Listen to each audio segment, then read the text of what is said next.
বলছেন যে আওয়ামী লীগ এখন মাঠ ছাড়া হলেও তাকে ব্যান করা সেটা গণতন্ত্রের জন্য রাজনীতির জন্য ভালো হবে না। আপনার বিশ্লেষণ একটু শুনতে চাই আশা ভাই।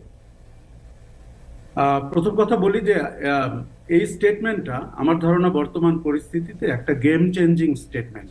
কেননা আপনি 15 বছরের ইতিহাস জানেন এবং বিএনপির উপরে গত সরকারটি কতভাবে আক্রমণ করেছে, অত্যাচার করেছে, হামলা করেছে, মামলা করেছে। আমরা যে প্রতিহিংসার রাজনীতিতে বিচরণ করি, তার চোখে এবং তার দৃষ্টিতে এই বক্তব্যটি মনে হয়েছে সম্পূর্ণই সহনশীলতার, অ্যাকোমোডেটিভ, এবং আমরা যে রিকনসিলিয়েশনের কথা বলি সেই ধারা। এবং উনি বলেছেন যে দলটির রাজনীতি নিষিদ্ধ করাও ঠিক হবে না এবং দলটিকে নির্বাচনে অংশগ্রহণ করতে দেওয়া উচিত। এবং উনি বলেছেন যে নিয়মতান্ত্রিক রাজনীতিতে যেন আওয়ামী লীগ থাকে। আমার কাছে আমার ধারণা বিএনপির অনেক কর্মী নেতা যারা বিভিন্নভাবে অত্যাচারিত হয়েছেন, যারা হামলা মামলার শিকার হয়েছেন, তাদের কাছে এটা একটা শকিং স্টেটমেন্ট। কিন্তু আমি যদি রাজনীতিতে আমরা যেই রাজনীতি চাচ্ছি, বৈষম্য বিরোধী আন্দোলন অথবা গণ অভ্যুত্থানের ভেতর দিয়ে আমরা যেই কথাটি শিখতে পেরেছি বা বলতে চেষ্টা করছি, সেটা হচ্ছে নতুন রাজনীতি। খালেদ, আপনি জানেন সেই নতুন রাজনীতিতে কিন্তু প্রতিহিংসার জায়গা নাই। সেই নতুন রাজনীতিতে কিন্তু সহনশীলতার জায়গা আছে। মির্জা ফখরুল ইসলাম আলমগীর আমার চোখে অনেকখানি উপরে উঠে গেলেন একজন জাতীয় নেতা হিসাবে, একটি দলের মহাসচিব হিসাবে, এবং যে করে তার প্রধানতম প্রতিদ্বন্দ্বী, আপনি জানেন সেই রাজনৈতিক দলটি তাকে নিয়ে অনেক ঠাট্টা মস্করা করতো, তার আন্দোলন করার ক্যাপাসিটি নাই বলতো। এমনকি ওবায়দুল কাদের বলেছিল তার বাসায় আশ্রয় নিবে, তারা তো পলায়নের কথা বলতেই চাইতো না। কাজে আমার মনে হয়েছে যে আমরা যে নতুন রাজনীতি চাচ্ছি, নতুন যে বন্দোবস্ত চাচ্ছি গণতান্ত্রিক বাংলাদেশ রচনায়, এবং আমাদের অধিকার আদায় করার যে রাষ্ট্রভূমিটা আমরা চাই, সেখানে মির্জা ফখরুল ইসলাম আশা ভাই, আলমগীরের এই বক্তব্য আশা ভাই আমার অত্যন্ত সিগনিফিকেন্ট। আশা ভাই আমার দুইটা কথা আছে। একটা কথা হচ্ছে যে আপনি বিএনপির পার থেকে মির্জা ফখরুল ইসলাম আলমগীরের অবস্থান আপনি পরিষ্কার করলেন বা ব্যাখ্যা করলেন, যেটি আসলে আপনার কথাই আমারও মনের কথা। কিন্তু আমি যদি একটু অন্য দিক থেকে দেখি, 5 আগস্ট শেখ হাসিনা পালিয়ে গেলেন বাংলাদেশ থেকে, প্রধানমন্ত্রীর পদ হয়ে পড়লো শূন্য এবং সংসদ ভেঙে দেওয়া হলো। তারপরে প্রায় না 2 মাসের, আজকে 2 মাসের কাছাকাছি, হ্যাঁ 1-2 দিন কম, 2 মাসের কাছাকাছি সময় পরও একজন আওয়ামী লীগের প্রতিনিধিত্বশীল নেতাও বললেন না যে তারা আওয়ামী লীগ করবেন। মানে সজীবদের জয়ের কথাটা আলাদা, এবং তাদের ভবিষ্যৎ রাজনীতি তারা কি করবেন, তারা আদৌ কিছু করতে চান কিনা, দল হিসেবে তারা কি করবেন, সেগুলি তারা কিন্তু কেউ কিছু বলেন নাই। অর্থাৎ আওয়ামী লীগ যে কথা বলছে না সেই কথা মির্জা ফখরুল ইসলাম আলমগীর বলছেন, সেইটা আপনাকে একটু আবার ভাবাই কিনা, এক। আর দুই হচ্ছে, অনেকে যে বলতে চাইছেন বর্তমান সরকারকে একটু ঠেলে ফেলে দেওয়ার জন্য, দ্রুত নির্বাচন দেওয়ার জন্য, ডক্টর ইউনূসকে আসলে একটু বিব্রত করার জন্য আওয়ামী লীগ বিএনপি একসাথে হয়ে মাঠে নামবে, এইটার কোনো একটা জায়গা আপনি দেখেন কিনা? প্রথম কথা বলি যে আওয়ামী লীগ কিন্তু 15 বছরের শেষের দিকে এসে আমরা আওয়ামী লীগকে খুঁজে পাচ্ছিলাম না। কেননা রাজনৈতিক দল আওয়ামী লীগ এবং শাসক আওয়ামী লীগের মধ্যে আমরা পার্থক্য দেখতে পাচ্ছিলাম। আপনি যদি দেখেন ক্ষমতার শেষ সময়ে, শেষ 3টি মাসে যারা আওয়ামী লীগের প্রতিনিধিত্ব করছিল, সমঝোতার জন্য কথা বলছিল কিংবা গণমাধ্যমে কথা বলছিল, তারা কেউ আওয়ামী লীগার না। মানে আওয়ামী লীগার বলতে আমরা যেটি বুঝি, যেটা একসময় জানতাম, রাজনীতিবিদ যাদের ব্যাকগ্রাউন্ড রাজনীতি, যারা এসেছিলেন তারা আমরা মির্জা ওবায়দুল কাদেরের ভাষায় হাইব্রিড আওয়ামী লীগ। না তো, কাজেই না না, আওয়ামী লীগ, কিন্তু কিন্তু কিন্তু সেই সেই ফর্মুলাতে আশরাফ ভাই, শেখ হাসিনা সবচেয়ে বড় হাইব্রিড না? না সেই ফর্মুলাতে তো বটেই, কিন্তু আপনি আরাফাতকে যখন আওয়ামী লীগ বলবেন, পলককে আওয়ামী লীগ বলবেন, আনিসুলককে আওয়ামী লীগ বলবেন, হাসান মাহমুদকে আওয়ামী লীগ বলবেন, তারা তো সেটা তো আসলে একেবারে অদ্ভুত। আমি আশরাফ, বলতে চাচ্ছি যে দলটি কিন্তু অসংগঠিত। রাইট। এই জন্য মির্জা ফখরুল যে কথাটি বলছে সেটি হয়তো আমাদের কাছে একটু মনে হচ্ছে। তবে আপনি যদি তাদের সামাজিক যোগাযোগ মাধ্যমে দেখেন, খুবই তৎপর। আমি কিন্তু এখন নিয়মিত আওয়ামী লীগের ফেসবুক এবং টুইটার এবং ওয়েবসাইট গুলো দেখছি, তারা খুব তৎপর সামাজিক যোগাযোগ মাধ্যমে। এবার দ্বিতীয়টি আপনাকে বলি, মির্জা ফখরুল নিশ্চিতভাবেই নির্বাচন চাচ্ছেন, বিএনপি নিশ্চিতভাবে নির্বাচন চাচ্ছেন। আমি কিন্তু মনে করি রাজনৈতিক শক্তিকে সঙ্গে না নিলে এই সরকারটির পথ চলা কঠিন হবে, কেননা আওয়ামী লীগের মতো একটি দল বাইরে রয়েছে। তার মানে কিন্তু এই না যে আওয়ামী লীগকে সঙ্গে নিয়ে উনি আগামী রাজনীতি অথবা নির্বাচনের দিকে ধাবিত হচ্ছেন। না আসলে আমার প্রশ্নটা এই জায়গায় ছিল যে আপনি কি মনে করেন না যে আওয়ামী লীগ মানে রাজনৈতিক দল হিসাবে এতটাই দুর্বল এখন হয়েছে? মানে বিভিন্ন জায়গায় আমার কাছে যেরকম লোকজন বলে আর কি, আওয়ামী লীগ পরিচয় দিতেও মানুষ এখন আসলে স্বাচ্ছন্দ্য বোধ করে না। আওয়ামী লীগের তো এরকম অবস্থা কখনো ছিল না।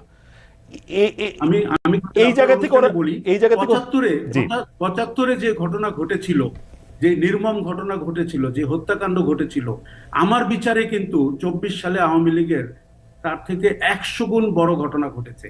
আমি ঢাকা শহরে থাকি, আমি বাংলাদেশের বিভিন্ন প্রান্তে যাই। আওয়ামী লীগকে এইভাবে শিকড় থেকে উচ্ছেদ করা এবং শেখ মুজিবুর রহমানের প্রতিটি ভাস্কর্য ভাঙা এবং আওয়ামী লীগের প্রত্যেকটি অফিস পুড়িয়ে দেওয়া অথবা নেতাদের বাসায় হামলা করা, এগুলো কোনোটাই 75-এ ঘটেনি। আওয়ামী লীগের রাজনীতির মরণ রচিত হয়েছে 2024 সালে।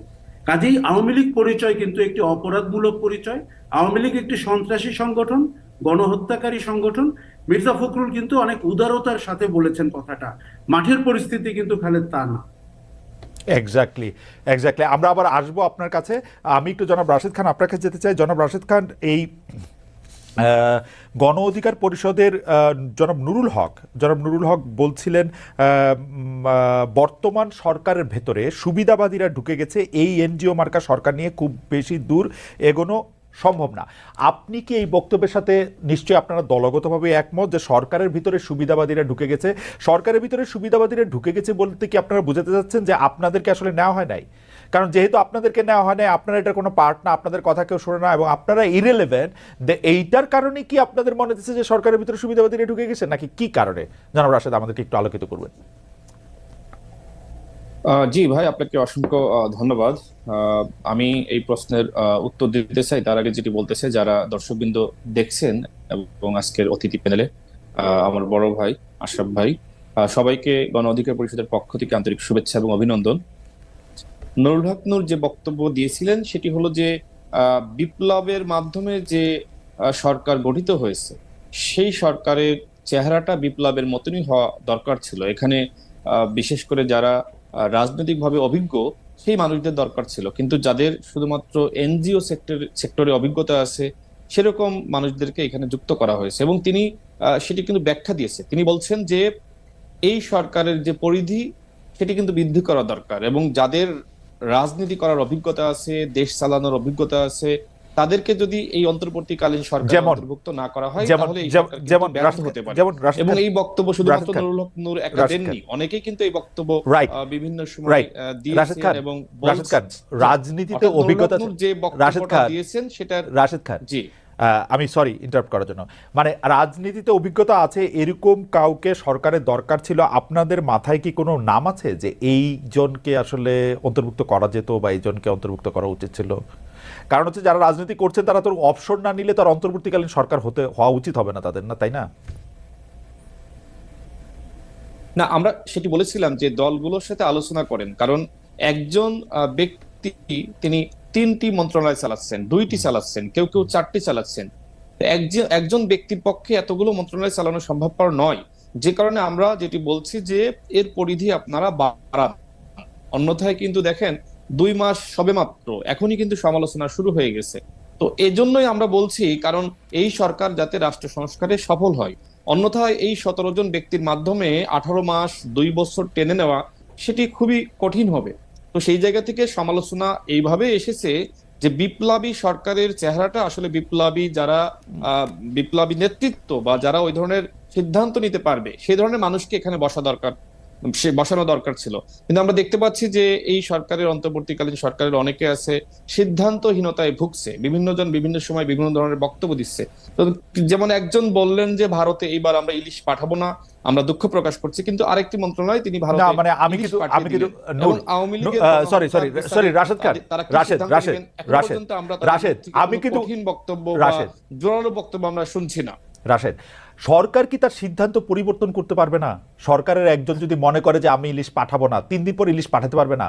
মানে সোমবার দিন আইসব বলতে হবে আজকে শনিবার? মানে একটা লোক দলের, মানে সরকার কি তার সিদ্ধান্ত বদলাতে পারবে না কখনো? মানে এই সিদ্ধান্তটা নিয়ে আপনারা মানে আপনারা এত কথা যে বলতেছেন সেটা কেন আসলে? মানে সরকারের যদি একটা সিদ্ধান্ত হয়, শুধু একটি জি জি বলেন, সরি রাশেদ আপনি বলেন। দেখেন, শুধু একটি বিষয় না, বিষয়টা হলো দেখেন এই যে এতদিন হয়ে গেল, এখনো পর্যন্ত কিন্তু আওয়ামী লীগের হাই কমান্ড বলেন, শেখ পরিবারের বলেন, এই যে এতগুলো শেখ পরিবারের মন্ত্রী ছিল, এমপি ছিল, তারা কোথায়? এখনো পর্যন্ত তাদেরকে গ্রেপ্তার করার কোনো পদক্ষেপ আমরা দেখছি না। এবং ওবায়দুল কাদের পালিয়ে গেল, স্বরাষ্ট্রমন্ত্রী পালিয়ে গেল, হাসান মাহমুদ পালিয়ে গেল, এই যে রাঘব বোয়ালরা পালিয়ে গেল, কিভাবে পালিয়ে গেল? সেনাবাহিনীর হাতে 626 জন তারা নিরাপদে সেখানে আশ্রয় নিয়েছিল। সেই তালিকা আমরা বারবার বলছি, আশরাফ ভাই বলছে, আমি বলছি, আপনি বলছেন, অন্যরা বলছে, এখনো পর্যন্ত সেই তালিকা প্রকাশ করা হচ্ছে না। বরং প্রতিদিন খবর আসছে যে অমুক পালিয়ে গেল, তমুক পালিয়ে গেল, সীমান্ত